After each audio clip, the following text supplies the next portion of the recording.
दोस्तों जय मसीह। प्रभु यीशु के नाम में आप सभी का इस वीडियो को देखने के लिए बहुत बहुत स्वागत है। जी हाँ, ये वीडियो हमने उन लोगों के लिए बनाया है जो अभी अभी प्रभु में आए हैं, नए विश्वासी हैं, बिगिनर्स हैं।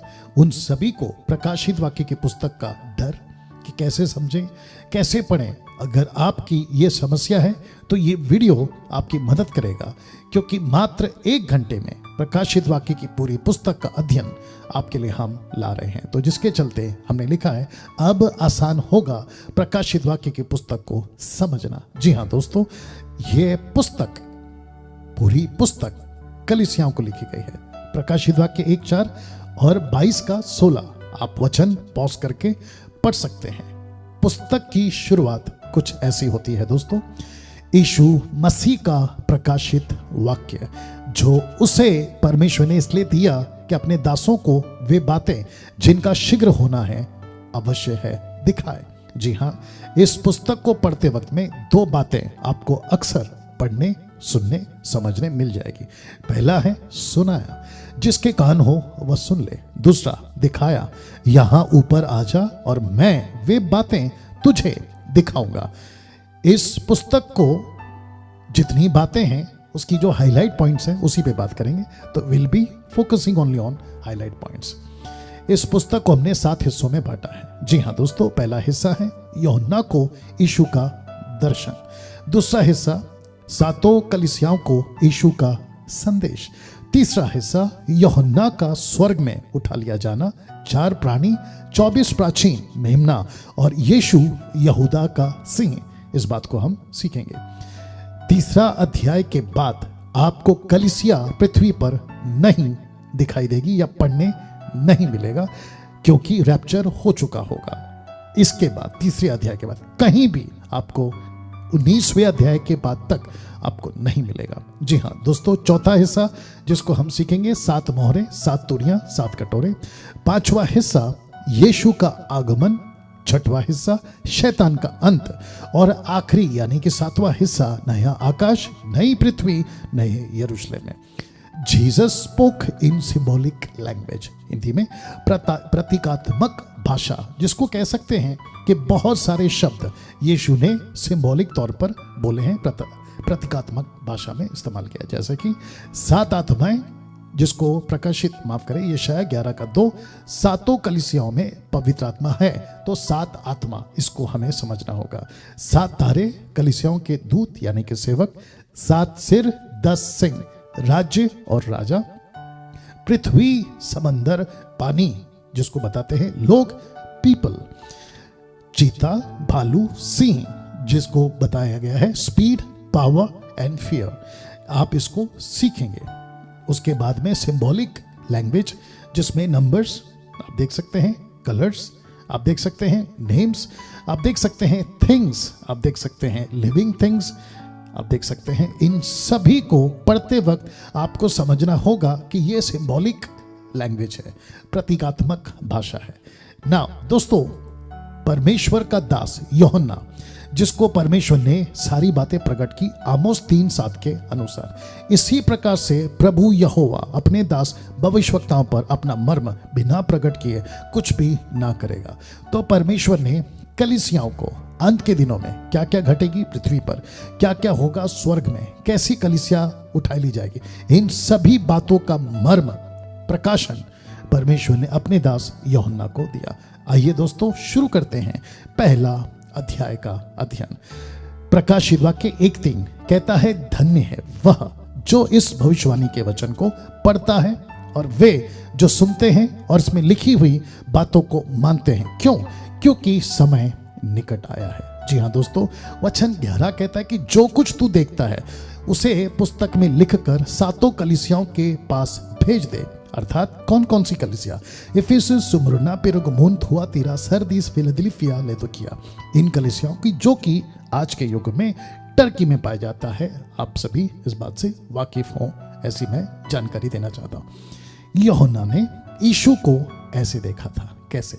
जी हाँ दोस्तों, सोने के 7 दिवट देखे, दिवटों के बीच में मनुष्य के पुत्र सदस्य एक पुरुष को देखा, पांव तक का वस्त्र पहने, छाती पर सोने का पटुका बांधे था, सिर और बाल श्वेत उन वरना पाले के समान उज्जवल थे, आंखें आग की ज्वाला के समान थी। यीशु को यूहन्ना ने ऐसा देखा और इन सब का अपना अपना एक मतलब है। जी हाँ दोस्तों, उसके बाद उसने कैसे देखा? पांव पीतल के समान, शब्द बहुत जल के शब्द के समान, दाहिने हाथ में 7 तारे लिए हुए, मुख से तेज 2 धारी तलवार, ऑफकोर्स प्रभु का वचन। उसका मुंह ऐसा प्रज्वलित था जैसे सूर्य घड़ी धूप के समय चमकता है। यह हुआ पहला अध्याय।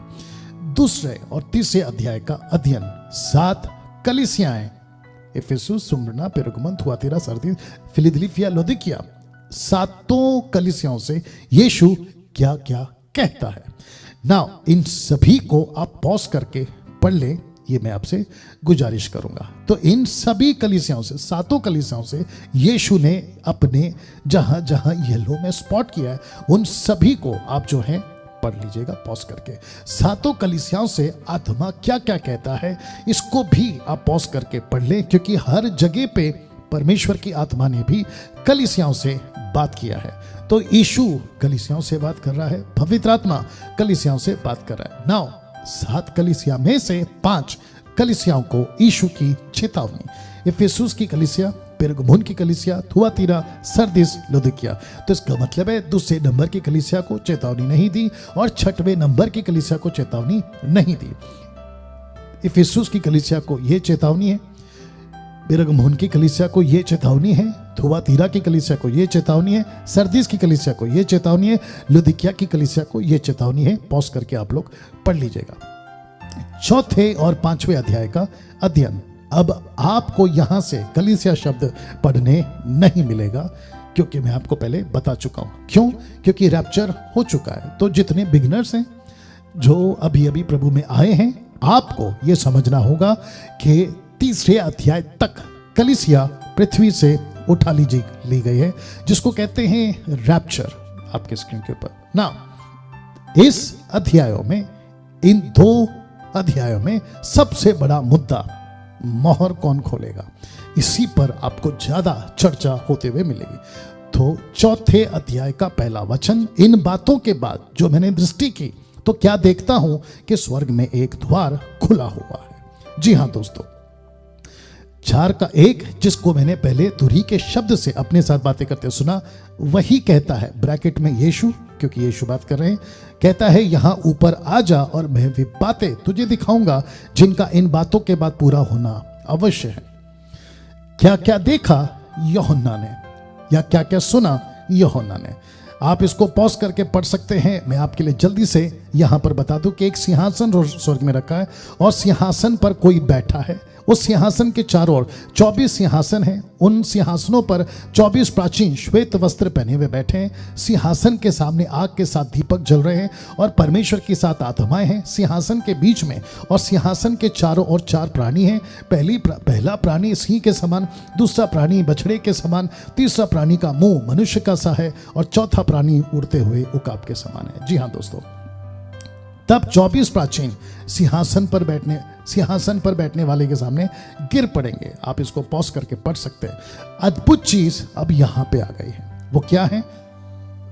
वो यह है कि फिर मैंने एक बलवंत स्वर्गदूत को देखा जो ऊंचे शब्द से यह प्रचार करता था कि इस पुस्तक को खोलने और उसकी मोहरें तोड़ने के योग्य कौन होगा।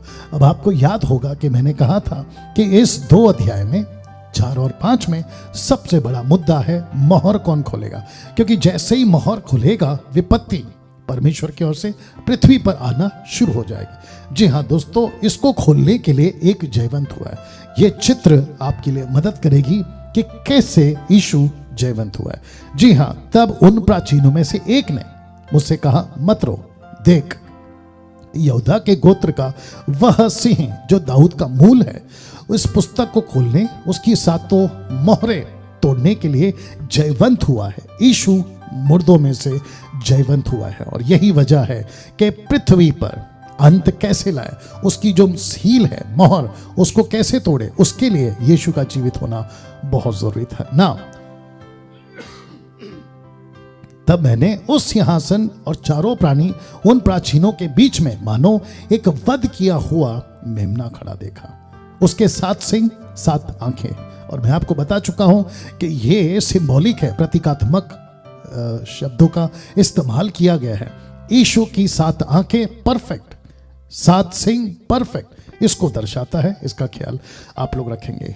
और इस वचन को 5 का 11 से 12 तक, और फिर उसके बाद में आप देख सकते हैं कि जितने भी 24 प्राचीन और 4 प्राणी, वे सब मेमने और परमेश्वर के सामने गिरकर उसको दंडवत करते हैं। प्रकाशित वाक्य की पुस्तक में और अंत के दिनों में जो सबसे ज्यादा हाईलाइट या सबसे ज्यादा उठकर दिखेगी वो ये बात होगी कि आराधना किसकी होगी, जीवित परमेश्वर की जो सच्चा है, या लकड़ी पत्थर सृष्टि, या फिर लूसीफर की।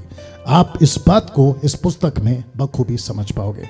6वें अध्याय का अध्ययन, महाक्लेश की शुरुआत 6वें अध्याय से दोस्तों हो जाती है। 6वें अध्याय से लेकर 16वें अध्याय तक ये आपको दिखेगा क्या क्या, 7 सील्स, 7 ट्रम्पेट्स एंड 7 बोल्स।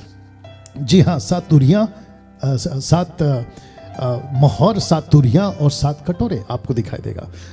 साथ ही साथ अब यहां से आपको यीशु अलग दिखेगा दोस्तों। 7 मोहरों का खोला जाना।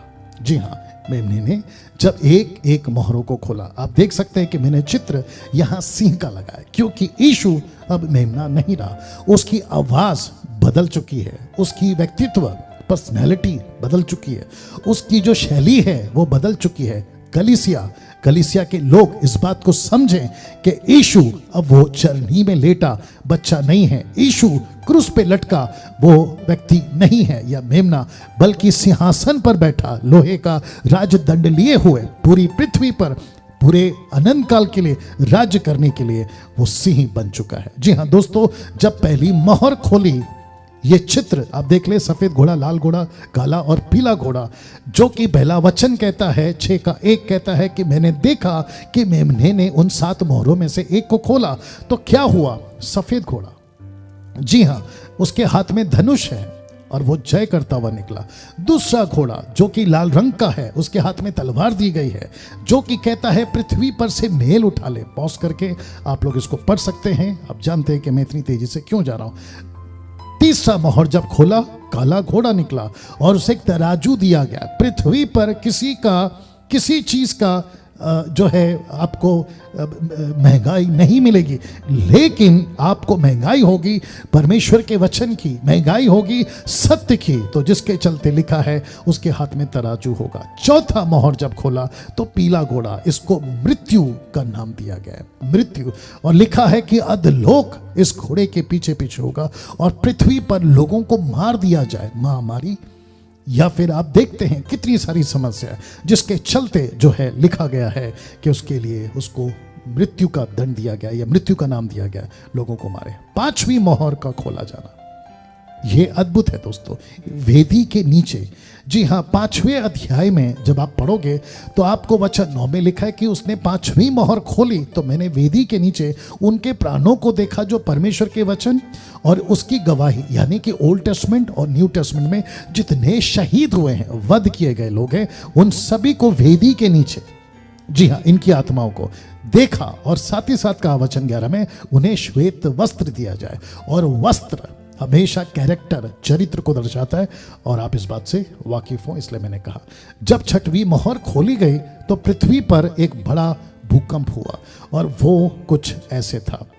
उसने 6वीं मोहर खोली तो मैंने देखा कि एक बड़ा भूकंप हुआ, सूर्य कंबल के समान काला, पूरा चंद्रमा लहू के समान हो गया, आकाश के तारे पृथ्वी पर गिरे पड़े, जैसे बड़ी आंधी से हिलकर अंजीर के पेड़ में से कच्चे फल झड़ते हैं। आकाश एक सरक गया, जैसा पत्र लपटने से सरक जाता है, हर एक पहाड़ टापू अपने स्थान से टल गया।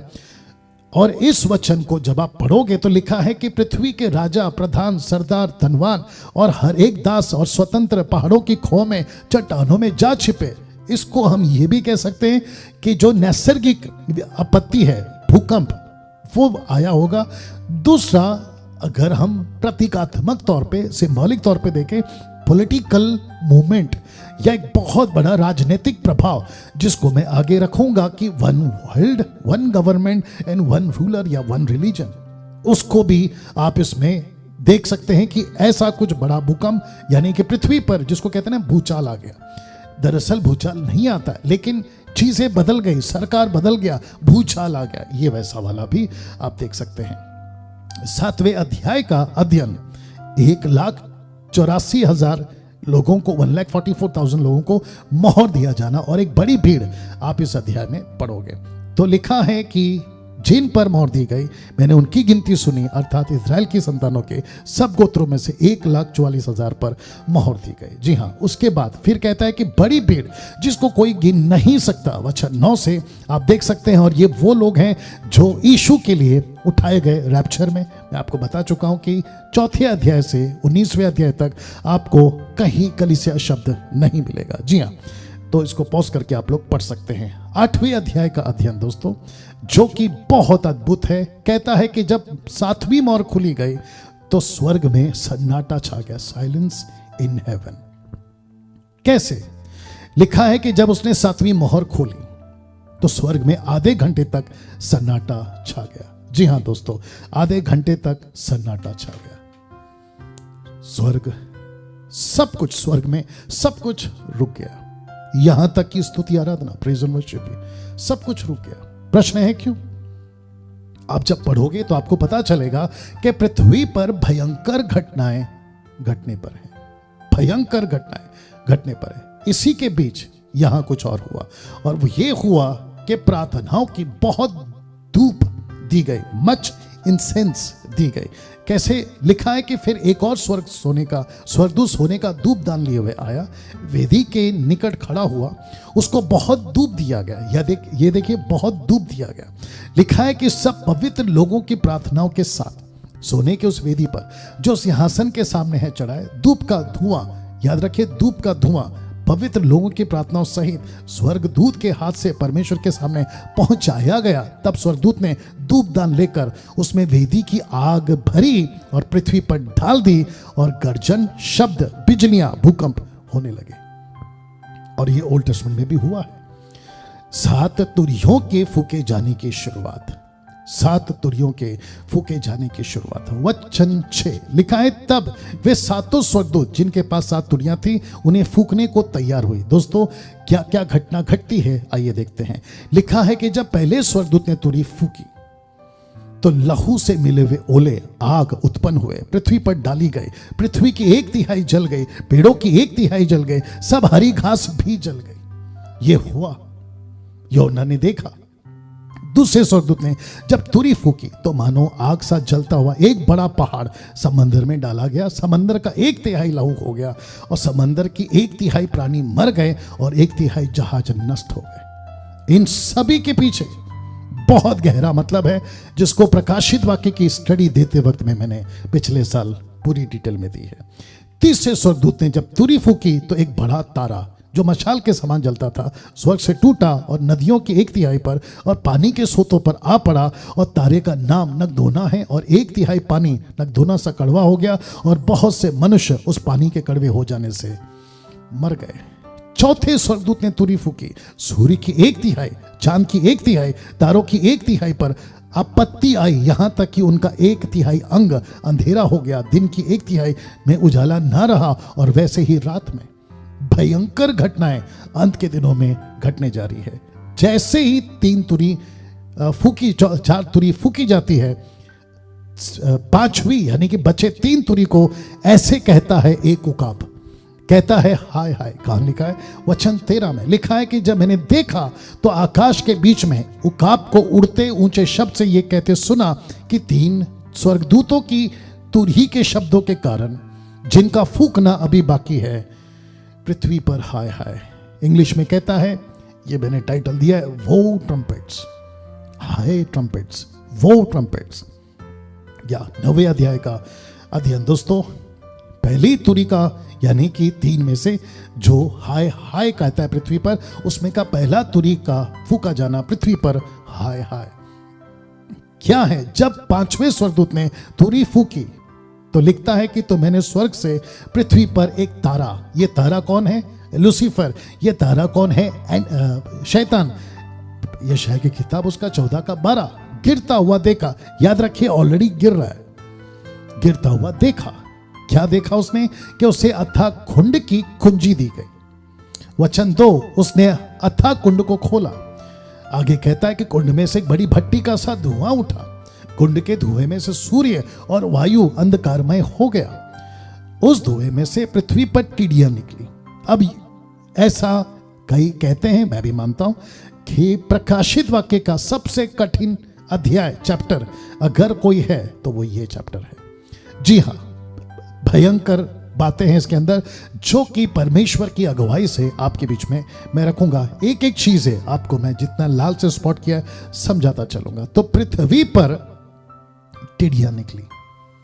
जी हां, इसके ऊपर बात कर लेते हैं। लिखा है कि धुएं से दो चीजें ढक गई। धुएं से जब अथाह कुंड के दूत ने खोला तो उसमें से धुआं निकला और उसमें से दो चीजें ढक गई। एक है सूर्य और दूसरा है वायु, सन एंड एयर, सूर्य और वायु। अब प्रश्न उठता है, कौन है सूर्य और वायु? जी हां, ये दोनों चित्र आपके बीच में रख दिया। सूर्य ओल्ड टेस्टमेंट में मलाकी की किताब उसका 4 अध्याय वचन 2 कहता है कि परंतु तुम्हारे लिए जो मेरे नाम का भय मानते हो, धर्म का सूर्य उदय होगा, उसकी किरणों के द्वारा तुम चंगे हो जाओगे। दूसरे शब्दों में, यीशु की शिक्षा, यीशु का वचन के द्वारा तुम चंगे हो जाए। मुझे उसमें टाइम टाइप करके बता देना। वायु कौन है दोस्तों? जी हां, आप सभी जानते हैं, प्रेरितों की किताब उसका 2 में यीशु ने कहा था, उसने कहा फूका फूका और कहा पवित्र आत्मा लो। तो पवित्र आत्मा जब नीचे आया तो वायु के रूप में आंधी चली। आंधी चली तो लिखा है कि एकाएक आकाश से बड़ी आंधी, किसी सनसनाहट का शब्द हुआ और उससे सारा घर जहां वो बैठे थे गूंज गया। इस धुएं ने इन दोनों को अंधकार क्यों कर दिया? दूसरे शब्दों में, पृथ्वी पर सूर्य और वायु यानी यीशु और पवित्र आत्मा की शिक्षा, यीशु और पवित्र आत्मा का कार्य लोगों पर ना हो, एंटी क्राइस्ट, लूसीफर और झूठा नबी ये प्रयास कर रहे हैं। तो जिसके चलते लिखा है कि धुएं में से टिड्डियां निकली। अब देख लीजिए चित्र, पृथ्वी भर गलत शिक्षाओं का धुआं, जिसको मैं बहुत बोलता हूं कि गलत शिक्षाओं से बचो। लेकिन इस अध्याय में आपको पता चलेगा कि धुआं यीशु को और पवित्र आत्मा को लोग ना समझ सके ऐसी शिक्षाएं लेकर आएगा, और बहुत सारी ऑलरेडी वो ला चुका है ना। अंत के दिनों में आपको यह समझना होगा कि अंत के दिनों में जो सबसे बड़ा खेल चलेगा वो होगा बरमाए जाने का। जी हां दोस्तों, बरमाए जाने का। और जिसके चलते यीशु ने मत्ती 24:24 की में कुछ ऐसा कहा कि यदि हो सके तो चुने हुए को भी बरमा दे। कौन? लूसीफर, जिसके चलते उसका कार्य यीशु के उठा लिए जाने के बाद से शुरू हो गया। आपको याद होगा कि पौलुस ने 2 कुरिन्थियों 4:4 में एक शब्द कहा था, एक वचन कहा था, और वो ये वचन था, लिखता है कि उन अविश्वासियों के लिए जिनकी बुद्धि को इस संसार के ईश्वर ने अंधी कर दी है। इस संसार के ईश्वर ने अंधी कर दी है। विश्वासी और अविश्वासी अंत के दिनों में जो सबसे बड़ा खेल चलेगा, संसार के अंदर बरमाए जाएंगे, कलीसिया के अंदर बरमाए जाएंगे झूठे शिक्षाओं के द्वारा। तो इस अध्याय से यह बात पता चलती है। पौलुस ने एक जगह पे यह भी कहा था, 2 थिस्सलुनीके 2:9-12 तक में कहता है कि उस अधर्मी का आना, एंटी क्राइस्ट, शैतान के कार्य के सब प्रकार की झूठी सामा, चिन्ह, अद्भुत काम के साथ, नाश होने वालों के लिए अधर्म के सब प्रकार के धोखे के साथ होगा, क्योंकि उन्होंने सत्य के प्रेम को ग्रहण नहीं किया जिससे उनका उद्धार होता। इस कारण परमेश्वर उनमें एक भटका देने वाली सामर्थ को भेजेगा ताकि वे झूठ की प्रतीति करें। जितने लोग सत्य की प्रतीति नहीं करते वरना अधर्म से प्रसन्न होते हैं, सब दंड पाए। अब आप सोच के देखिए कितना जरूरी है सही शिक्षा को पाना। विश्वासियों, आपसे बात कर रहा हूं, कितना जरूरी है कि सत्य को जानना। जो अविश्वासी ऐसी वीडियोस मुझ जैसे 10% प्रचारक आप तक पहुंचाते हैं, वो इसलिए पहुंचाते हैं ताकि आपको सत्य पता चले ना। उसके बाद क्या हुआ दोस्तों? उन लोगों को मार डालने का तो नहीं, किसने? जो धुएं से टिड्डियां निकली, लिखा है 5 महीने तक पीड़ा देने का अधिकार दिया गया। उनकी पीड़ा ऐसी थी जैसे बिच्छू के डंक मारने से मनुष्य को होती है। उन दिनों में मनुष्य मृत्यु को ढूंढेंगे, ना पाएंगे, मरने की लालसा करेंगे, मृत्यु उनसे भागेगी 5 महीने तक।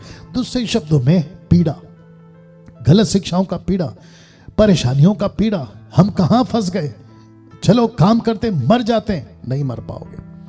तो जिसके चलते लिखा है कि झूठी शिक्षाओं की फौज आएगी। जी हां दोस्तों, झूठी शिक्षाओं की फौज, इन टीडियों के आकार। वचन 7 में कहता है कि लड़ाई के लिए तैयार किए हुए घोड़ों जैसे, उनके सिरों पर मानो सोने के मुकुट। तो इनकी स्पीड बहुत तेज होगी। टीचिंग जो गलत शिक्षा है ना, उसकी स्पीड, घोड़े मतलब स्पीड। दूसरा, सोने के मुकुट, इनको विक्ट्री मिलती चली जाएगी, विजय मिलती चली जाएगी, सक्सेस होते चले जाएंगे। माता यरूशलेम, ओनली जीसस, जवा विटनेस, एलिमिनेटी और ना जाने ये जिब्रिश टंग्स स्पीकिंग वाले, ऐसे बहुत सारी गलत शिक्षाएं मसीह जगत में और संसार में। लकड़ी की आराधना, पत्थर की आराधना, सृष्टि की आराधना, ऐसे बहुत सारी चीजों से लोगों को लूसीफर ने सूर्य और वायु को अंधेरा कर दिया। आप समझ गए होंगे। फिर कहता है उनके बाल स्त्रियों के बाल जैसे। ये मतलब क्या है कि पुरुष और स्त्री दोनों इसमें शामिल होंगे। इसका ये चिन्ह दिखता है। दांत सिंह के दांत जैसे, दांत जो है सिंहों के दांत जैसे। इनका जो काटना है ना, मतलब इनकी जो शिक्षाएं हैं वो आपको टोटल खत्म कर देंगी। ये उसको दर्शाता है। लोहे किसी झील में पहने, इनके अंदर जमीर नहीं होगा, इनका जमीर लोहे का हो गया, मर चुके होंगे इनकी जमीरें। ये उसको दर्शाता है। पंखों का शब्द था, रथों और बहुत से घोड़ों का जो लड़ाई में दौड़ते, इनकी जो रफ्तार है बड़ी तादाद में होगी और बहुत तेजी से इनकी गलत शिक्षाएं संसार में फैलेंगी, मसीहत में फैलेंगी। उनकी पूंछ बिच्छुओं की सी थी और उनमें डंक थे।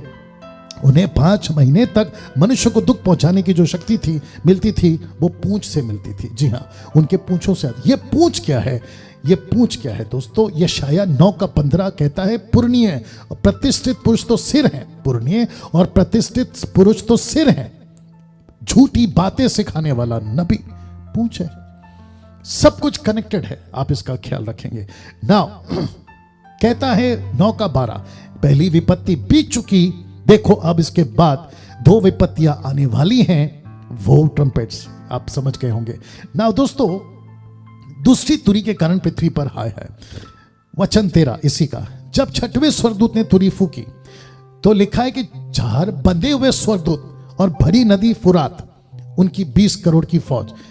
आत्मिक बातें, सिंबॉलिक बातें हैं, आपको समझना होगा। 4 स्वर्गदूत जो पृथ्वी पर अभी भी बंधे हुए, लेकिन जिसको यीशु ने पहली सदी में, यानी कि बिफोर आफ्टर डेथ, जिसको कहते हैं एडी, यूहन्ना को दर्शन दिया और कहा कि ऐसी बातें होंगी। तो उस दिन से लेकर अब तक आपको समझना होगा कि ये 4 स्वर्गदूत खोले जा चुके हैं।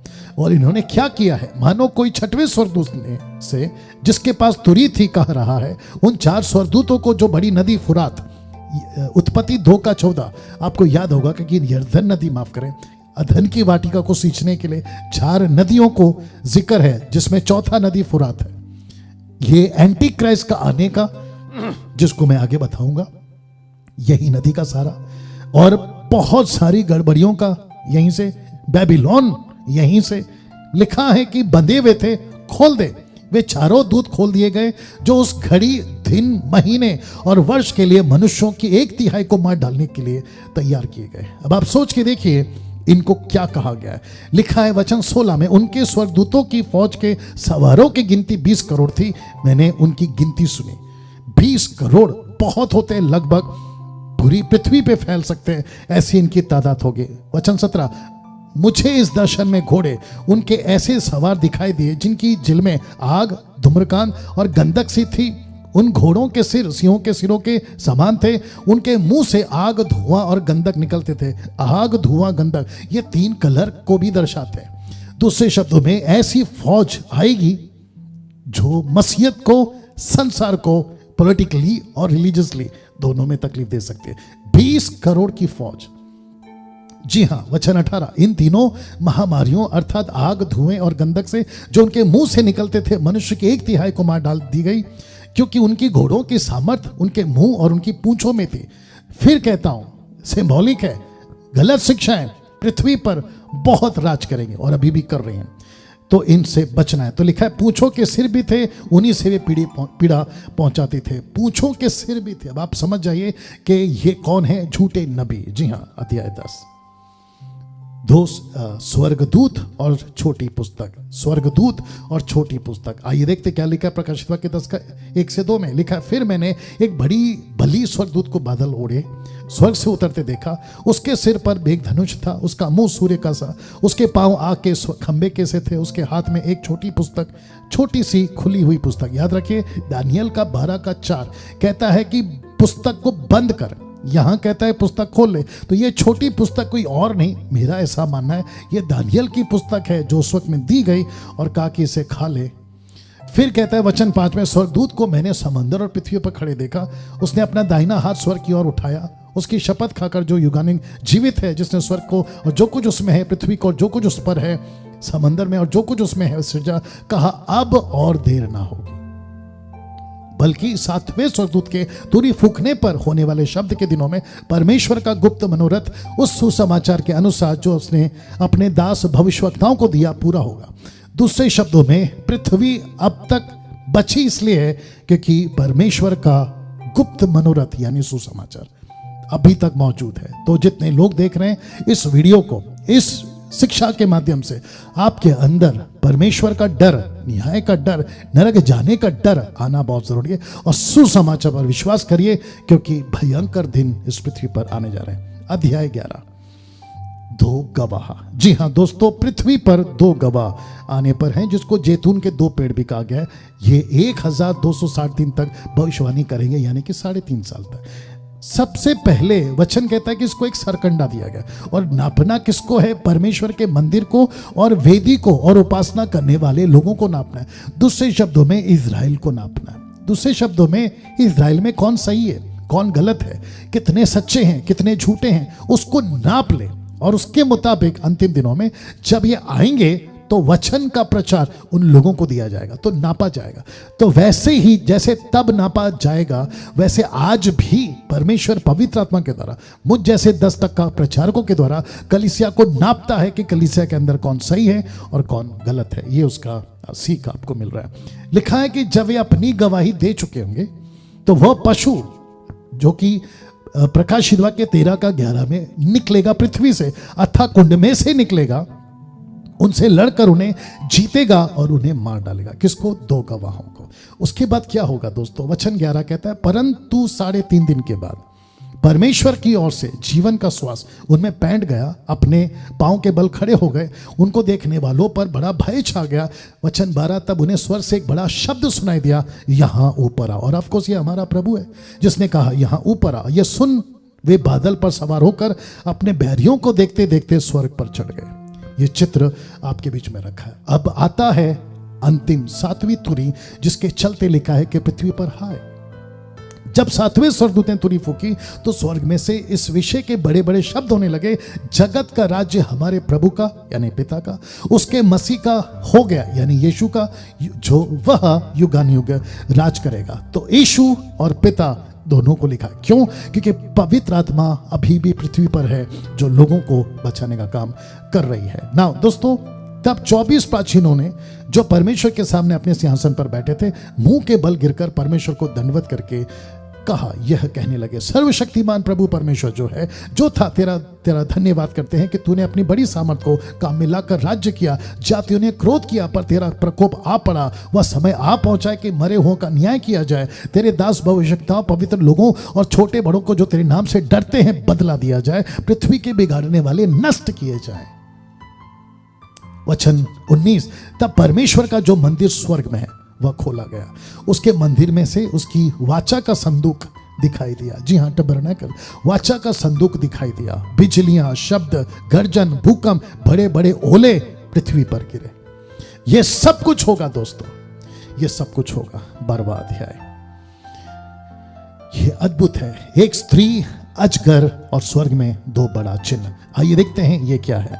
आप अक्सर इसको पढ़ते वक्त कंफ्यूज होते, ये औरत कौन है, ये बच्चा कौन है, ये अजगर क्या है। आइए देखते हैं। लिखा है, फिर मैंने एक बड़ा चिन्ह, फिर स्वर्ग में एक बड़ा चिन्ह दिखाई दिया, अर्थात एक स्त्री जो सूर्य ओढ़े हुई थी, चांद उसके पांव तले था, उसके सिर पर 12 तारों का मुकुट था। वह गर्भवती हुई और चिल्लाती थी क्योंकि प्रसव की पीड़ा में थी। ये स्त्री कौन है दोस्तों?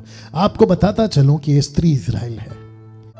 दोस्तों, एक स्त्री ये जो है वो इजरायली है, सूर्य ओढ़े हुई, ये कौन है? यीशु है जो सूर्य ओढ़ी हुई है। चांद उसके पांव तले है, पुराना नियम, क्योंकि चांद के पास अपनी रोशनी नहीं है, सूरज की रोशनी से चांद प्रकाशित होता है। तो ओल्ड टेस्टमेंट जिस पे खड़ी है, क्योंकि ये इजरायली है और ओल्ड टेस्टमेंट इसके साथ चल रहा है। कैसे? 12 तारों का मुकुट, 12 गोत्र याकूब के इजराइल के, 1/3 तारों को खींचकर पृथ्वी पर डाल दिया, यानी कि लूसीफर ने खींचकर, मतलब है उनको फंसा कर। तो जिसके चलते ये लिखा है कि 1/3 स्वर्गदूतों को बहकाया। अब आप सोच के देखिए, अगर लूसीफर स्वर्गदूत को बहका सकता है तो पृथ्वी पर विश्वासी और अविश्वासी क्या चीज है? एक और चिन्ह स्वर्ग में दिखाई दिया। देखो, एक बड़ा लाल अजगर था जिसके 7 सिर 10 सिंग थे, उसके सिरों पर 7 राजमुकुट थे। उसकी पूंछ ने आकाश के तारों को 1/3 को खींचकर पृथ्वी पर डाल दिया। अब आप पूछोगे कि स्वर्गदूत कौन है? तो वाकई में 1/3 स्वर्गदूत हैं, कोई और नहीं है। तो आप उसको देख लीजिएगा, आपको समझ में आएगा। लिखा है कि लाल अजगर, जिसको इंग्लिश में ट्रांसलेशन आया है a great fiery red dragon, यानी कि लूसीफर। प्रश्न उठता है, बच्चा उठाकर परमेश्वर के पास, उसके सिंहासन के पास पहुंचा दिया गया। जी हां, इजरायलियों के लिए यीशु वो बच्चा बनकर आया था, जिसके लिए लूसीफर ने तय किया था हेरोदेस के द्वारा। और न जाने कितनी बार यीशु को पत्थर से मार दें, पहाड़ से नीचे फेंक दे, लूसीफर नहीं चाहता था कि यह बच्चा मानव जाति के लिए उद्धार का कारण बने। मेरे हिंदू भाई, मुस्लिम भाई, बौद्धिस्ट, जितने भी, यहां तक कि यहूदी जो यीशु को आ चुका है मसीहा बनकर, नहीं मानते। लूसीफर कामयाब हो गया। लेकिन यहां लिखा है कि परमेश्वर ने अपने बच्चे को, यानी यीशु को भेजा, बड़ा हुआ, 3.5 साल सेविकाई करी, मारा गया, जी उठा और आसमान में, और फिर वो वापस आएगा। प्रकाशित वाक्य 12:14 कहता है कि स्त्री की बड़े उकाब के पंख दिए गए कि सांप के सामने से उड़कर जंगल में उस जगह पहुंच जाए जहां वह एक समय और समयों और आधे समय तक, यानी कि 3.5 साल तक वो वहां पे पाली जाए। दूसरे शब्दों में, परमेश्वर इजराइल को त्याग नहीं दिया, ये बताता है। उसको मौका फिर है, लेकिन अन्य जातियों के लिए यह सुसमाचार का द्वार पहले खोला गया। लिखता है कि फिर स्वर्ग में लड़ाई हुई। मिकाएल और उसके दूत अजगर से लड़ने को निकले, अजगर उसके दूत से लड़े, अजगर और उसके दूत से लड़े। ये फिजिकल वॉर नहीं है कि तलवार चल रही भला, नहीं, वैसा नहीं है। ये शब्दों की लड़ाई है, ये वचनों की लड़ाई है।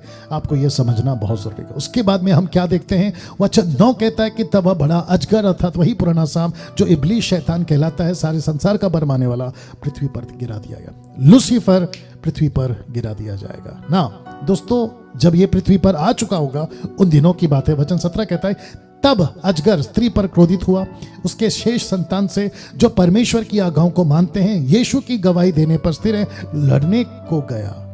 और वो जाकर कहां खड़ा हुआ? कौन? लूसीफर, शैतान। लिखा है कि समंदर के बालू पर जा खड़ा हुआ, जो कि दर्शाता है कि बालू का घर जल्दी गिर जाता है। तो दूसरे शब्दों में, स्वर्गदूत यूहन्ना को यह बताना चाह रहा है, यीशु बताना चाह रहा है, आपको, मुझको यह बताना चाह रहा है कि लूसीफर का काम खत्म हो जाएगा, उसका राज्य खत्म हो जाएगा।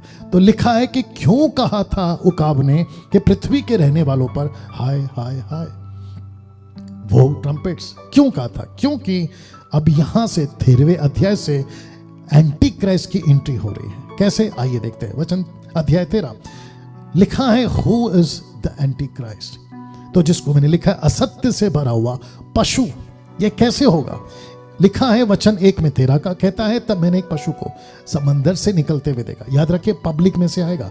पानी, नदी, समंदर, मतलब लोग, पीपल, ये लोगों में से आएगा, बकायदा पैदा होगा, पॉलिटिकल लीडर होगा, साथ ही साथ धार्मिक क्षेत्र में इसकी पकड़ बहुत मजबूत होगी। जी हां, तो जिसके चलते लिखा है कि वो समंदर में से निकलेगा, निकलते हुए देखा, जिसके 10 सिंग 7 सिर थे, उसके सिंगों पर 10 राजमुकुट, उसके सिरों पर परमेश्वर के निंदा के नाम लिखे हुए।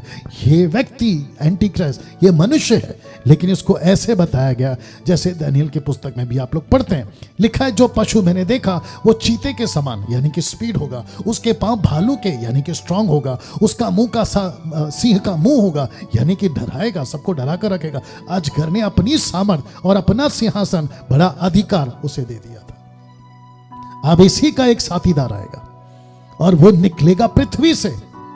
दूसरे शब्दों में आप ये भी कह सकते हैं कि नरक से ये अचानक प्रकट हो जाएगा, जैसे अचानक जॉन द बैप्टिस्ट आ गया था, जैसे अचानक अन्य जातियों के लिए यहूदियों के लिए यीशु कार्य करते हुए दिखाई दिए, वैसे ही नकल करता हुआ ये झूठा नबी आ जाएगा। लिखा एक पशु को पृथ्वी पे से निकलते हुए देखा, उसके मेमने के से 2 सिंग थे। ये देख लीजिए, यानी कि यीशु की तरह नकल करेगा, अजगर के समान बोलता था। और इसने क्या कहा, वचन 14 कहता है इसकी मूर्ति बनाओ। किसकी? एंटी क्राइस्ट की। झूठा नबी ने कहा जितने लोग उस पशु की मूर्ति की पूजा ना करें वह उन्हें मरवा डाले। तो जिसके चलते लिखा है वचन 16 में, उसने छोटे बड़े धनी कंगाल स्वतंत्र दास सबके दाहिने हाथ या उनके माथे पर एक एक छाप कर दी।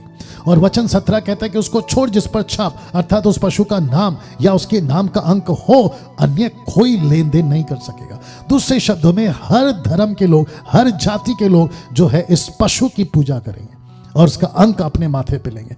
देखिए, माथे का मतलब होता है निर्णय लेना। माथे पे निशानी प्रभु भी लगा चुका है, माथे पे निशानी ये भी लगाए। दूसरे शब्दों में माथे से आप निर्णय लेते हैं, आप तय करते हैं कि मैं किसको फॉलो करूंगा। तो ये उसकी एक झलक ये भी आपको समझनी होगी।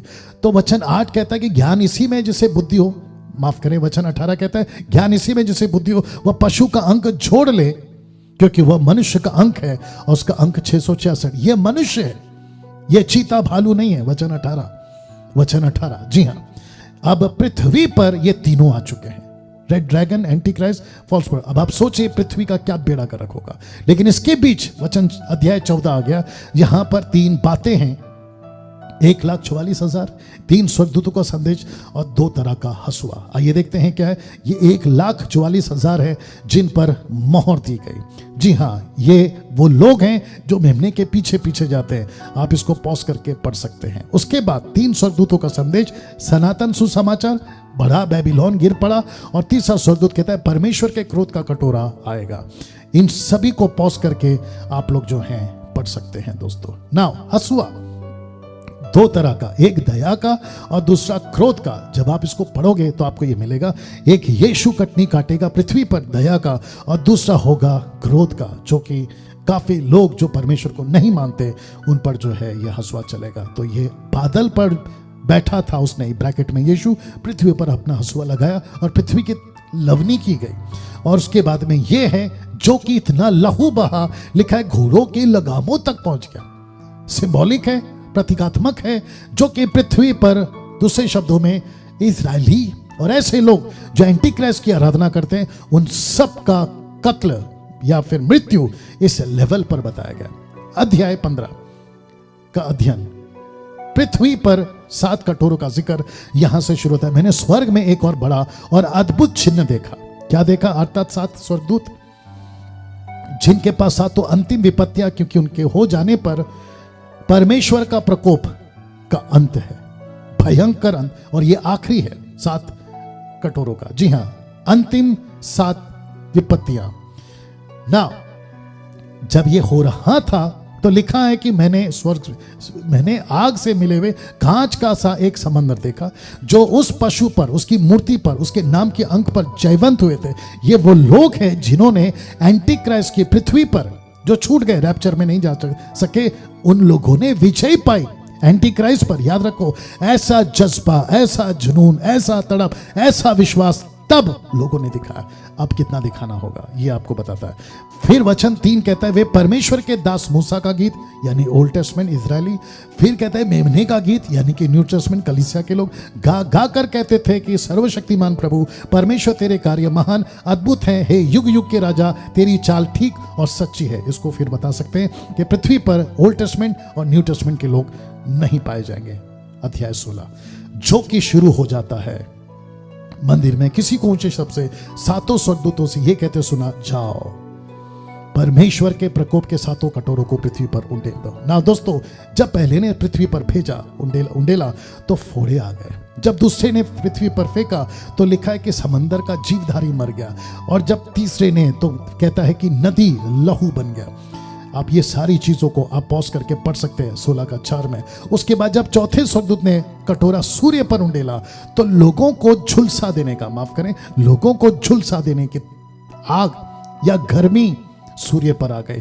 5वें ने जब फेंका तो सिंहासन किसके? पशु के, उस पर अंधेला तो पूरा सिंहासन पृथ्वी पर उस वक्त में अंधेरा हो गया। और लिखा है कि लोग पीड़ा के मारे अपनी अपनी जीभ चबाने। जीभ क्यों? वो याद करेंगे, सुसमाचार आया था हमने नहीं माना, सत्य को आया था हमने नहीं माना।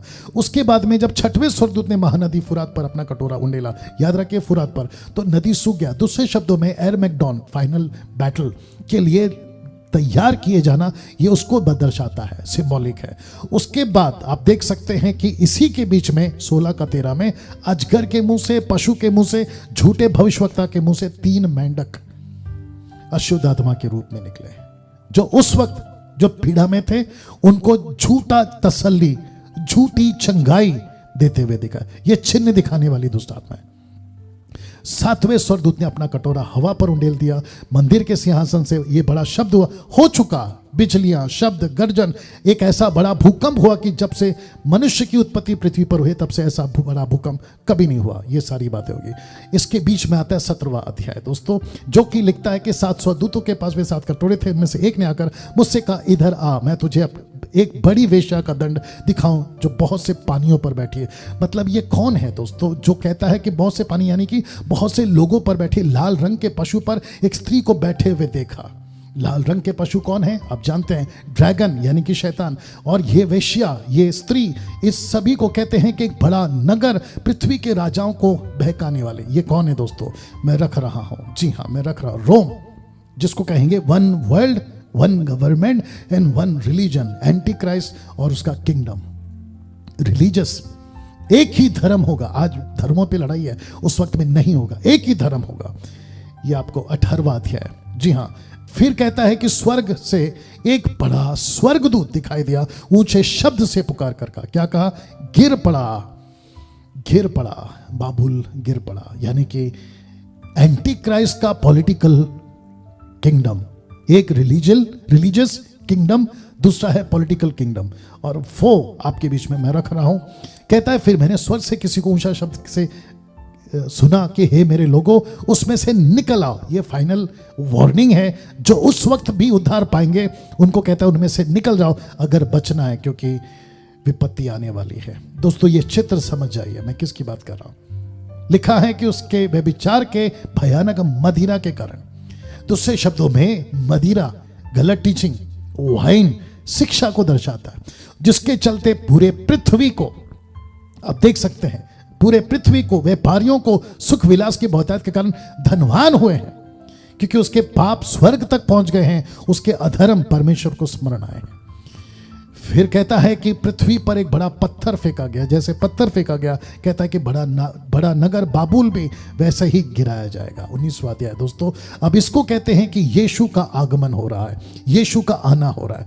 लिखा है फिर मैंने स्वर्ग को खुला हुआ देखा, देखता हूं कि एक श्वेत घोड़ा है, उस पर एक सवार है, विश्वास योग्य है, सत्य कहलाता है, वह धर्म के साथ न्याय और लड़ाई करता है।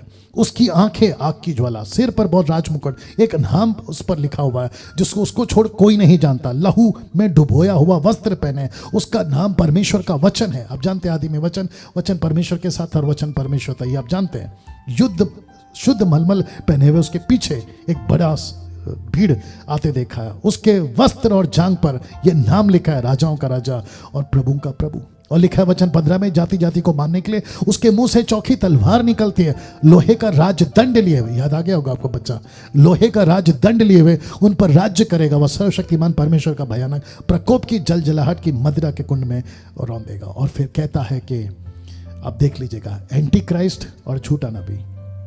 फिर मैंने पशु, पृथ्वी के राजाओं, उनकी सेनाओं को उस घोड़े के सवार उसकी सेना से लड़ने के लिए इकट्ठे देखा। और लिखता है कि वो पशु और झूठा भविष्यवक्ता पकड़ा गया, और लिखा है कि आग की झील में उनके जितने आराधक थे जो उसकी छाप लेते थे, उन सभी को लिखा है कि ये दोनों जीते जी आग की झील में और गंधक में डाली जाएंगी या डाल दिए गए। और एक बड़ा गिद्ध या उखाब, लिखता है कि शेष उस घोड़े के सवार की तलवार से उसके मुंह से निकलती थी मार डाले गए, और सब पक्षी उनके मांस से तृप्त हुए। जी हां दोस्तों, अध्याय 20 कहता है मैंने स्वर्गदूत को स्वर्ग से उतरते देखा, जिसके हाथ में अथाह कुंड की कुंजी और एक बड़ी जंजीर थी। उसने उस अजगर को अर्थात पुराने सांप को, जो इब्लीस और शैतान है, पकड़कर 1000 के लिए बांध दिया। जी हां, 1000 साल के लिए अथाह कुंड में, मिलेनियम ईयर्स भी कहते हैं, बांध दिया। उसके बाद कहता है वचन 4 में, मैंने सिंहासन देखे और उन पर लोग बैठ गए। इसी पृथ्वी पर, बहुत ध्यान से सुनिएगा, इसी पृथ्वी पर यीशु की कलीसिया, यीशु के लोग, दुल्हन पृथ्वी पर सिंहासनों पर राज करते हुए, लिखा है कि उनके न्याय करने का अधिकार दिया गया। इसी पृथ्वी पर, याद रखिएगा, इसी पृथ्वी पर। साथ ही साथ कहता है ऐसे लोगों को भी देखा जो मर गए थे, जिनके सिर यीशु की गवाही देने परमेश्वर के वचन के कारण काटे गए थे, जिन्होंने उन पशु की, ना उसकी मूर्ति की पूजा की थी, ना उसकी छाप अपने माथे और हाथों पर ली थी। वे जीवित होकर मसीह के साथ 1000 वर्ष तक राज्य करते रहेंगे। ये उनकी आत्माएं भी हैं। अब आप सोच के देखिए, मसीह विरोधी अब भी है, तब भी था और आने वाले दिनों में भी होगा। वचन 5 कहता है जब तक ये 1000 वर्ष पूरे ना हुए तब तक शेष मरे हुए ना जी उठे। यह तो पहला पुनरुत्थान है, बाकी लोग नहीं जी उठेंगे। उसके बाद क्या होगा? 1000 वर्ष पूरे हो चुके होंगे तो शैतान कैसे छोड़ दिया जाएगा, और लिखा है कि सारी पृथ्वी पर फैल जाएंगे और पवित्र लोगों की छावनी और प्रिय नगर को घेर लेंगी और स्वर्ग से उतर कर उन्हें भस्म कर देगी। स्वर्ग से आग उतर कर उन्हें भस्म कर देगी। और वचन 10 कहता है उनका बरबाने वाला शैतान आग और गंधक की उस झील में, जिसमें वो पशु और वो झूठा भविष्यवक्ता भी होगा, डाल दिया जाएगा। तो दूसरे शब्दों में दोस्तों आप देख सकते हैं, रेड ड्रैगन, बीस्ट और फॉल्स प्रॉफिट ये रात दिन युगानुयुग पीड़ा में तड़पते रहेंगे। उसके बाद सफेद सिंहासन, एक बड़ा श्वेत सिंहासन, और उसको जो उस पर बैठा हुआ देखा, जिसे उसके सामने पृथ्वी और आकाश भाग गए, उनके लिए जगह ना मिली। ये पुराना पृथ्वी आकाश सब चला जाएगा, एक बड़ा सफेद सिंहासन आएगा। और वो तब क्या होगा दोस्तों? फिर मैंने छोटे बड़े सब मरे हुए को सिंहासन के सामने खड़े हुए देखा। पुस्तकें खोली गए, फिर एक और पुस्तक खोली गई, अर्थात जीवन की पुस्तक। जिस उन पुस्तकों में लिखा था, जैसे उन पुस्तकों में लिखा था, उनके कामों के अनुसार मरे हुओं का न्याय किया गया। और आपको पता है, जिस जिसका नाम नहीं मिला आग की झील में, समंदर ने उन मरे को जो उसमें थे दे दिया। मृत्यु अधोलोक ने उन मरे को जो उसमें से दे दिया, उनमें से हर एक के कामों के अनुसार उनका न्याय किया गया। मृत्यु अधोलोक भी आग की झील में डाले गए। ये आग की झील तो दूसरी मृत्यु है, जिसे किसी का नाम जीवन की पुस्तक में लिखा हुआ ना मिला, वह आग की झील में डाला गया। अध्याय 21। जब आप इसको पढ़ोगे तो आपको क्या मिलेगा दोस्तों? लिखा है, मैंने नए आकाश नए पृथ्वी को देखा, क्योंकि पहला आकाश और पृथ्वी जाती रही और समंदर भी ना रहा। फिर कहता है, फिर मैंने पवित्र नगर नए यरूशलेम को स्वर्ग से परमेश्वर के पास उतरते देखा। वह समंदर दुल्हन के समान थी, वो दुल्हन के समान थी जो अपने दूल्हे के लिए श्रृंगार किए हुए है। ये यरूशलेम की बात हो रही है। फिर एक अद्भुत बात आपके बीच में रखूंगा, जो इसी के 4 में, उनकी आंखों से सब आंसू पोंछ डालेगा और उसके बाद मृत्यु ना रहेगी। मैं चाहता हूं कि आप इस बात को समझें कि पृथ्वी पर अभी जो मृत्यु राज कर रही है, यीशु के उन दिनों में मृत्यु अनंत काल के लिए खत्म हो जाएगी, फिर कोई नहीं मरेगा। लिखा है मृत्यु ना होगी। और आपको पता है, कुरिन्थियों की किताब 1 कुरिन्थियों 15:26 क्या कहता है? अंतिम बैरी, जिसको कहते हैं इंग्लिश में द लास्ट एनिमी, वो कौन है? मृत्यु। सबसे अंतिम बैरी जो नाश किया जाएगा वो है मृत्यु। वापस कभी मौत नहीं होगी, हम फिर कभी बुढ़े नहीं होंगे, हमको फिर कैंसर, HIV, ये वो वायरस नहीं होगा। क्या अद्भुत बात है! और इसमें आप पहुंचे ये जीवन में, ये मैं चाहता हूं। फिर स्वर्गदूत ने दूर से परमेश्वर के मंदिर को दिखाया, यीशु की दुल्हन को दिखाया, यीशु की कलीसिया को दिखाया। कहता है उसकी पत्नी दिखाता हूं। फिर कहता है कि मुझे आत्मा में एक बड़े और ऊंचे पहाड़ पर ले गया और पवित्र नगर यरूशलेम को स्वर्ग से परमेश्वर के पास से उतरते दिखा। इसी पृथ्वी पर अनंत काल के लिए परमेश्वर का कलीसिया नीचे उतरेगा। वचन 27, उसमें कोई अपवित्र वस्तु या घृणित काम करने वाला या झूठ का गढ़ने वाला किसी रीति से प्रवेश ना करेगा। ऐसे कोई व्यक्ति कभी भी, लूसीफर हो या कोई स्वर्गदूत हो या मनुष्य हो, वापस कभी स्वर्ग में प्रवेश नहीं करेंगे, पर केवल वे लोग जिनके नाम मेमने की जीवन की पुस्तक में लिखे गए हैं। आखिरी अध्याय दोस्तों, आखिरी अध्याय, बिल्हौर की सी झलकती हुई जीवन जल, बिल्हौर की सी झलकती हुई जीवन जल, एक नदी वहां होगी। लिखता है कि फिर उसने मुझे बिल्हौर की सी झलकती हुई जीवन के जल की एक नदी दिखाई, जो परमेश्वर और मेमने के सिंहासन से निकलकर उस नगर के सड़क के बीचों बीच थी। नदी के उस पार और इस पार जीवन का पेड़ था, उसमें 12 प्रकार के फल लगते थे और वह हर महीने फलता था, और उस पेड़ के पत्तों से जाति जाति के लोग चंगे होते थे। और आपको पता है, धन्य है वे या धन्य है वह जो अपने वस्त्र धो लेता है, क्योंकि उन्हें जीवन के पेड़ के पास आने का अधिकार मिलेगा और वे फाटकों से प्रवेश होकर नगर में प्रवेश करेंगे। फाटकों से होकर, क्या अद्भुत है नहीं? क्या इस जीवन को आपने पाया? क्या यीशु को आपने अपने जीवन में अपनाया? और अगर अपनाया तो क्या ठीक से आप मसीह जीवन जी रहे हैं? ये बात का ख्याल रखें। जानते क्यों? लिखा है वचन 15, पर कुत्ते, टोने, व्यभिचारी, हत्यारे, मूर्ति पूजक और झूठ का गढ़ने वाला, चाहने वाला बाहर रहेगा। ये वार्निंग है। वचन 16-22 का, मुझ यीशु ने अपने स्वर्गदूत को इसलिए भेजा कि तुम्हारे आगे कलीसियाओं के विषय में इन बातों की गवाही दे। खुद यीशु कहता है कि मैंने गवाही देने के लिए यूहन्ना को अपने दूत के द्वारा ये बातें बताया। इस वचन को जो मुझे बहुत अच्छा लगता है, कहता है 22-17, आत्मा और दुल्हन दोनों कहती है आ। आत्मा और दुल्हन दोनों कहती आ, सुनने वाले भी कहें आ, और जो प्यासा हो वह आए, और जो कोई चाहे वह जीवन का जल मुफ्त में ले जाए। इसका मतलब है कि अभी आप ये वीडियो को देख रहे हैं, आपको पूरा 22 अध्याय 1 घंटे में मिल गया। आपका हृदय में एक बात चल रही है, ये जीवन मुझे चाहिए, मैं नाश नहीं होना चाहता, एंटी क्राइस्ट के पास नहीं फंसना चाहता, नरक नहीं जाना चाहता, वो भी अनंत काल के लिए। तो यीशु कहता है, इस पुस्तक को समाप्त करते करते कहता है, मैं तुझे मौका दे रहा हूं, मेरे पास आ और अनंत काल का जीवन मुफ्त में ले जा। दोस्तों, अंतिम में चेतावनी, अंतिम चेतावनी क्या है? सुनिएगा। वचन 18 लिखता है कि मैं हर एक को जो इस पुस्तक की भविष्यवाणी की बातें सुनता गवाही देता हूं, यदि कोई मनुष्य, याद रखिए सेवक, पास्टर, कोई भी हो सकता है, मनुष्य इन बातों में कुछ बढ़ाए तो परमेश्वर उन विपत्तियों को जो इस पुस्तक में लिखी है उस पर बढ़ाएगा। फिर कहता है, यदि कोई इस भविष्यवाणी की पुस्तक की बातों में से कुछ निकाल डाले तो परमेश्वर जीवन के पेड़ और पवित्र नगर में से जिसकी चर्चा इस पुस्तक में है उसका भाग निकाल देगा। और इसी को नीति वचन 30:6, व्यवस्था विवरण 4:2 और व्यवस्था विवरण 12:32 में भी इसी बात को दोहराया गया। ना दोस्तों, जो बिगनर्स है, फर्स्ट टाइम है, आपको प्रकाशित वाक्य की पुस्तक को समझने में कठिनाई हो रही थी, लेकिन इस 1 घंटे के वीडियो ने आपको 22 अध्याय का चित्र दिखा दिया है। आपको पूरा कल्पना मिल गया होगा, ओके ये है पुस्तक। और याद रखिए कि मैंने डिटेल में वर्ड्स बाय वर्ड्स प्रकाशित वाक्य की पुस्तक का अध्ययन का टीचिंग देकर YouTube पे वीडियो डाल दिया। आपको अगर एक झलक पता चल गया बाहर से, ओके ये नज़ारा है, ओके ये ऐसा होगा, अब इसके डिटेल में जाते तो वो वीडियो भी आप लोग जरूर देखेगा। चलिए दोस्तों, अपना ख्याल रखें, इस वीडियो को खूब शेयर करें। अगर आप पहली बार देख रहे हैं तो मेरे चैनल को सब्सक्राइब करें, आइकन बेल दबाएं, क्योंकि डैनियल राज यूट्यूब से पैसे नहीं कमाता। अपना ख्याल रखें, प्रभु आपको आशीष दे।